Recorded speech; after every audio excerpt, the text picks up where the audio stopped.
అలాగే ఈనాటి కార్యక్రమాన్ని ముందుగా జ్యోతి ప్రజ్వలనతో కార్యక్రమాన్ని ప్రారంభించవలసిందిగా గౌరవ రాష్ట్ర ముఖ్యమంత్రి వర్యులు శ్రీ నారా చంద్రబాబు నాయుడు గారిని కోరుతున్నాం. రాష్ట్ర ఉప ముఖ్యమంత్రి వర్యులు పంచాయతీరాజ్ గ్రామీణాభివృద్ధి గ్రామీణ నీటి సరఫరా అటవీ పర్యావరణ సైన్స్ టెక్నాలజీ శాఖ మంత్రులు శ్రీ కొడిదెల పవన్ కళ్యాణ్ గారిని, రాష్ట్ర పర్యాటక సాంస్కృతిక సినిమాటోగ్రఫీ శాఖ మంత్రులు శ్రీ కందుల దుర్గేష్ గారిని, శాసన సభ్యులను, పార్లమెంట్ సభ్యులను అందరినీ ముందుగా గిడుగు రామమూర్తి పంతులు గారి చిత్రపటానికి పుష్పాంజలి సమర్పిస్తున్నారు.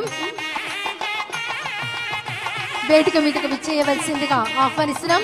గిడుగు రామమూర్తి పంతులు గారి ముని మనవడు గిడుగు నాగేశ్వరరావు గారు, ముని మనవరాలు గిడుగు కాంతి కృష్ణ గారు జ్యోతి ప్రజ్వలన కార్యక్రమంలో పాల్గొంటున్నారు. రాష్ట్ర ముఖ్య